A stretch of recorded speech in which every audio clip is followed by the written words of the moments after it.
बहुत बहुत स्वागत है आप सभी का आपके अपने YouTube channel Shukla study point में। मैं शिवम शुक्ला आप सभी दोस्तों का हार्दिक स्वागत करता हूं। दोस्तों, ये जियोग्राफी का सेकंड पेपर है। आप लोगों ने इससे पहले पेपर 1 को देखा होगा।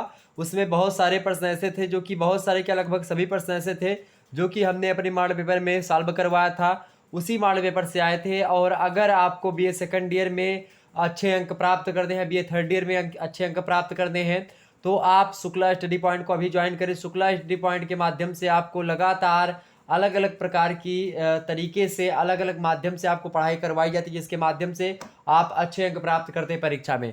तो उसी श्रृंखला में ये पेपर है वीर बहादुर सिंह पूर्वांचल विश्वविद्यालय का। ये आपकी आने वाली परीक्षा में मदद करेगी। अर्थात जिस विश्वविद्यालय का पेपर अभी तक नहीं हुआ है उनके लिए बहुत ही कारगर सिद्ध होगा। और उसमें सेम ऐसे ही प्रश्न आपकी परीक्षा में आएंगे। सेम ऐसे ही नहीं, मतलब कि यही प्रश्न आपके आने वाले हैं।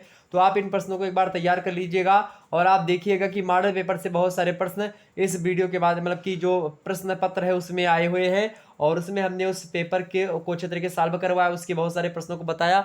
आप देखिएगा इसमें।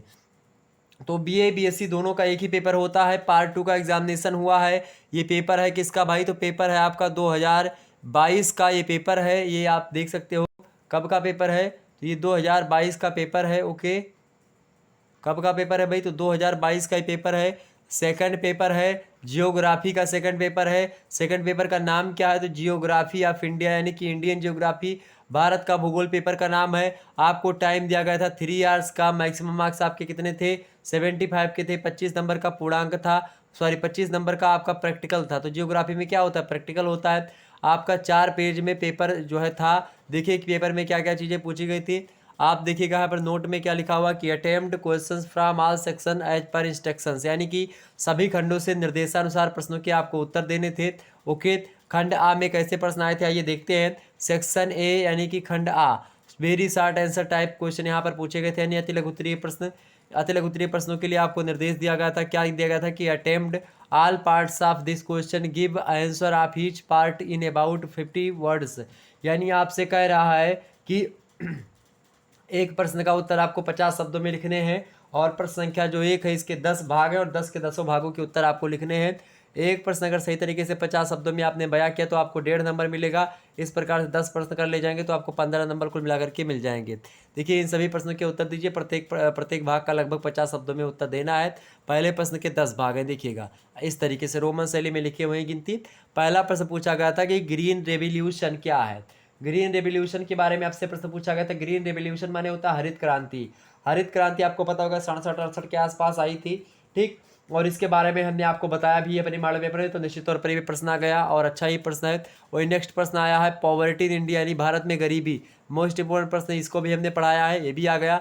वही अगला प्रश्न आप देखिएगा। अगला प्रश्न आपसे पूछा गया है, क्या प्रश्न है भाई? अगला प्रश्न आपसे पूछा गया कि ला नीना इफेक्ट, यानी कि ला नीना प्रभाव आपसे पूछा गया। वहीं अगला प्रश्न टाइप्स ऑफ सोल, यानी मिट्टी के प्रकार आपसे पूछा गया। मिट्टी के प्रकार को हमने बताया अच्छे तरीके से। वहीं अगला प्रश्न आपसे पूछा गया कि पॉपुलेशन एक्सप्लोजन, यानी जनसंख्या विस्फोट क्या है। ओके, वही नेक्स्ट प्रश्न आपसे पूछा गया था वेस्टर्न जो है डिस्टर्बेंस, यानी कि जो पश्चिमी विक्षोभ होता है, इसको लेकर के वर्षाएं होती, तो ये पूछा गया था, ये भी हमने बताया। वहीं अगला प्रश्न आपसे है फ्लूड प्रोन एरियाज, यानी कि जो बाढ़ग्रस्त क्षेत्र है उनके बारे में आपको बताना था। वही नेक्स्ट प्रश्न टिहरी डैम, यानी टिहरी बांध के बारे में आपको चर्चा करनी थी, इसके बारे में भी हमने आपको बताया विस्तार से। वहीं अगला प्रश्न आपके समक्ष मानसून इन इंडिया, यानी भारत में मानसून के बारे में प्रश्न पूछा गया, इसको भी बताया था। वहीं अगला प्रश्न आपसे पूछा गया था कि फॉरेस्ट मतलब कि कंजर्वेशन, यानी कि वन संरक्षण के बारे में भी हमने बताया था। तो लगभग अधिकतर प्रश्न जो थे यहाँ से हमारे द्वारा बताए गए मॉडल पेपर से आए थे। खंड बा में देखेंगे कैसे प्रश्न आए थे। खंड बा यानी कि जो है section B, short answer type आप क्वेश्चन से पूछे गए थे, यानी लघुत्तरीय टाइप के प्रश्न। नोट में क्या लिखा है कि attempt all questions, give answer of each question in about 200 word. सभी प्रश्नों के उत्तर दीजिए। प्रत्येक प्रश्न का उत्तर लगभग 200 शब्दों में आपका होना चाहिए। यहाँ पर देखिएगा 8 नंबर का एक प्रश्न है, 5 क्वेश्चन करना है आपको, 40 नंबर यहाँ से मिलेंगे। पहला प्रश्न है कि जो है explain irrigation faculties in India. तो कह रहा है कि भारत में सिंचाई सुविधा की व्याख्या कीजिए। मोस्ट इंपॉर्टेंट प्रश्न है, पढ़ लीजिएगा, बहुत ही ज़्यादा महत्वपूर्ण है, एग्जाम में आपके आ सकता है। ओके, अगला प्रश्न आपसे क्या पूछा गया था? अगला प्रश्न आपसे पूछा गया था और करके क्या प्रश्न है कि डिस्क्राइब प्रॉब्लम्स या describe problem of soil erosion in India, Bharat में मिट्टी अपरदन समस्या का वर्णन कीजिए। मोस्ट इंपॉर्टेंट प्रश्न है, इसको पढ़ लीजिएगा। मिट्टी अपरदन भारत में खास करके लगातार पूछा आता है इस प्रश्न को लेकर के भारत के संदर्भ में। वहीं अगला प्रश्न है, discuss Narmada river valley project, यानी नर्मदा नदी घाटी परियोजना की विवेचना कीजिए। ये प्रश्न भी लगातार आता, तो इस प्रश्न को भी पढ़ लीजिएगा। वहीं आर करके आपको अथवा दूसरा करके प्रश्न दिया गया, मान लेते हैं ये प्रश्न आपको नहीं पता है तो इसके स्थान पर आप ये प्रश्न कर सकते हो। इसी प्रकार से लघु उत्तरीय प्रश्नों में हर एक का अथवा करके दिया आता है। सबसे मजेदार बात तो ये है। प्रश्न है कि जो है analyse production of iron ore और माने क्या होता है आपका अयस्क। ओके, आयरन माने होता है लोहा, यानी कि लौह अयस्क इन इंडिया। आपसे कह रहा है कि भारत में लौह अयस्क का उत्पादन का विश्लेषण कीजिए। मोस्ट इंपॉर्टेंट है, इस प्रश्न को भी हमने रखा है। वहीं अगला प्रश्न देखिएगा, चौथा नंबर प्रश्न है, आप मॉडल पेपर एक बार देख लीजिएगा, उसमें प्रश्न के उत्तर को बताया, तो इस प्रकार से ये सॉल्व हो जाएगा आपका। अगला प्रश्न है, examine population problems in India, Bharat में जनसंख्या समस्या का परीक्षण कीजिए। मोस्ट इंपॉर्टेंट है, जनसंख्या को लेकर के एक प्रश्न जरूर आएगा, तो आप इसको पढ़ लीजिएगा। वहीं आगे देखते भाई, और करके आपको दिया गया प्रश्न, अब इसमें से चाहे ऊपर वाला करते चाहे इसके स्थान पर ये कर सकते हो, दोनों में से केवल एक ही करना है, अंक आपके दोनों के समान है। अगला प्रश्न आपसे कह रहा है कि व्हाट मेजर जो है पोर्ट्स ऑफ इंडिया, यानी कि पोर्ट्स माने क्या होता है, पत्तन। पत्तन माने होता है आपका बंदरगाह, जहाँ पर जो पानी वाली जहाजें होती है वो रुकती है, यानी कि स्टेशन जिस प्रकार से होता है रेलवे का, तो उसी प्रकार से वो पत्तन होता है, वहाँ पर बड़ी बड़ी जहाजें जो होती है आकर के रुकती हैं। तो भारत के प्रमुख पत्तन के बारे में बताना, इसके बारे में भी हमने आपको बताया है। वहीं अगला प्रश्न आपके समक्ष है भाई, 5वां नंबर प्रश्न है कि what are different types of farming in India, यानी भारत में कृषि के विभिन्न प्रकार क्या क्या है बताने का प्रयास करें। इसके बारे में भी हमने बताया था। देखिए बहुत सारे प्रश्न ऐसे हैं जो कि लगातार परीक्षा में आ रहे हैं, और मेरे द्वारा मॉडल बताए गए मॉडल पेपर में इन सभी प्रश्नों को हमने रखा भी है, और वो लगातार आपके समक्ष दिखाई पड़ रहे हैं। अगला प्रश्न आर करके दिया, तो ऊपर वाला अगर नहीं पता होता तो आप ये कर सकते थे, describe paper industry of India, यानी कि भारत में कागज उद्योग का वर्णन कीजिए। पढ़ लीजिएगा भाई कागज उद्योग के बारे में भारत में खास करके।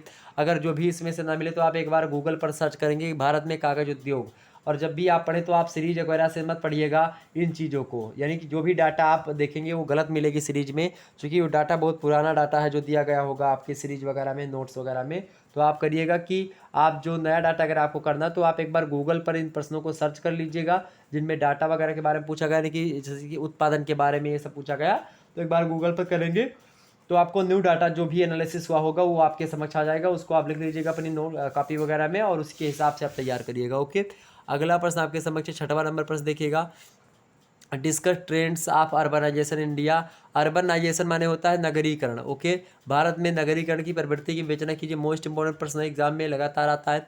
वही अगला प्रश्न आपसे समझ है और करके पूछा गया कि explain automatic power in India, यानी भारत में आणविक ऊर्जा की, सॉरी एटॉमिक, ऑटोमेटिक बोल दिया क्या, explain atomic power in India, यानी कि भारत में आणविक ऊर्जा की व्याख्या कीजिए। आणविक ऊर्जा प्रश्न पूछा आता है, बहुत ही अच्छा प्रश्न था। वही अब सेक्शन सी में हम प्रवेश करते हैं, खंड सा में। अब खंड सा में हम प्रवेश कर चुके हैं। लॉन्ग आंसर टाइप क्वेश्चन यहाँ से पूछे थे, दीर्घ उत्तरीय टाइप के प्रश्न। नोट कह रहा है कि answer any 2 questions, give answer of each question in about 500 words, यानी किन्हीं 2 प्रश्नों के उत्तर दीजिए। प्रत्येक प्रश्न का उत्तर लगभग आपका 500 शब्दों में होना चाहिए, ये बात आपसे कह रहा है। ओके, एक प्रश्न अगर आप सही तरीके से कर पा रहे हो तो आपको 10 नंबर मिलेगा उसके लिए, और 2 प्रश्न करोगे तो 20 नंबर मिलेगा। ओके, और मेरे कहने का मतलब ये है कि जब भी आप पेपर करें, जब भी ऐसा हो कि दीर्घ उत्तरीय प्रश्न यानी कि 5 शब्दों में आपको लिखना हो और उसको लेकर के 10 नंबर दिया गए हो, और बगल में अति लघु उत्तरीय को 200 शब्दों में लिखना है और उसको लेकर के 8 नंबर दिए गए हों, तो सबसे पहले आप ये 8 नंबर वाले प्रश्नों को 5 के 5 कर लीजिएगा। फिर अति लघु उत्तरीय प्रश्नों को आप कर लीजिएगा, छोटे छोटे प्रश्नों को जल्दी जल्दी लिख लीजिएगा। उसके बाद में, या फिर उनको ना करने, मतलब अति लघु उत्तरीय को लिख लीजिएगा ऐसे ऐसे प्रश्नोत्तर संख्या डाल डाल करके। उसके बाद में क्या करेंगे, उसको लास्ट में लिखिएगा थोड़ा थोड़ा करके। ओके, फिर उसके बाद दीर्घ उत्तरीय पे आएंगे, तो पहले लघु उत्तरीय करना उचित होगा आपका। अगला प्रश्न 7वां नंबर प्रश्न है कि divide India into main physical regions and discuss in detail about any one of them, यानी कि भारत को प्रमुख भौतिक प्रदेशों में विभाजित कीजिए तथा किसी एक की विस्तृत विवेचना कीजिए। मोस्ट इंपॉर्टेंट प्रश्न है, इसके बारे में हमने आपको बताया भी, बोर्ड पर पढ़ाया भी, तो इसको देख लीजिएगा आप। वहीं अगला प्रश्न आपके समक्ष 8वां नंबर कि divide India into main climatic reason and discuss in detail about any one of them, यानी भारत को प्रमुख जलवायु प्रदेशों में विभाजित कीजिए तथा किसी एक प्रदेश की विस्तृत व्याख्या कीजिए। बहुत ही अच्छा प्रश्न है, इसको भी पढ़ लीजिएगा, एग्जाम में आ गया है और मॉडल पेपर में बताया भी था। अगला प्रश्न है, describe geographical factors for agricultural development in Uttar Pradesh, यानी उत्तर प्रदेश में कृषि विकास के कारकों का वर्णन कीजिए। भी प्रश्न इंपॉर्टेंट है, बताया था हमने कि उत्तर प्रदेश को लेकर के एक प्रश्न आएगा। वही अगला प्रश्न है कि डिवाइड इंडिया इंटू इंडस्ट्रियलाइजेशन मतलब industrial region and describe the silent feature of any one of them, यानी भारत को औद्योगिक प्रदेशों में विभाजित कीजिए तथा उनमें से किसी एक की विशेषताओं का वर्णन कीजिए। मोस्ट इंपोर्टेंट प्रश्न है, इसके बारे में भी हमने आपको बताया है, निश्चित तौर पर ये प्रश्न आ गया। वही अगला प्रश्न है, explain tribal area development planning in India, यानी कि भारत में जनजातीय क्षेत्र विकास नियोजन की व्याख्या कीजिए। मोस्ट इंपॉर्टेंट है, तो ये भी प्रश्न आपका आ गया। देखिएगा लगभग सभी प्रश्न आपके मॉडल पेपर में से ही फंसे हैं, तो आप देख सकते हो कि कितने प्रश्न आ सकते हैं आपके जो है उसमें। तो आपके लिए बहुत ही ज़्यादा महत्वपूर्ण लेक्चर है, चूँकि इसमें जो प्रश्न पूछे गए हैं आपकी परीक्षा भी सेम ऐसे होने वाली, तो आप लोग इन प्रश्नों को एक बार तैयार कर लीजिएगा। इसको 3 घंटे में आप पेपर को हल करने का भी प्रयास करेंगे अपने घर पर बैठ करके। ओके, आप तैयारी को अपने परख लीजिए एक बार पहले से, उसके बाद जब नेक्स्ट आप पेपर देंगे तो और अच्छा आपका होगा। ओके, तो चलिए फिर मिलते हैं नेक्स्ट वीडियो में, तब तक के लिए जय हिंद जय भारत। आप सभी का बहुत बहुत धन्यवाद हमारे से जुड़ने के लिए। इसी प्रकार से अपना प्यार दुलार हमेशा बनाए रखिएगा। बहुत बहुत धन्यवाद आप सभी का, बहुत बहुत धन्यवाद।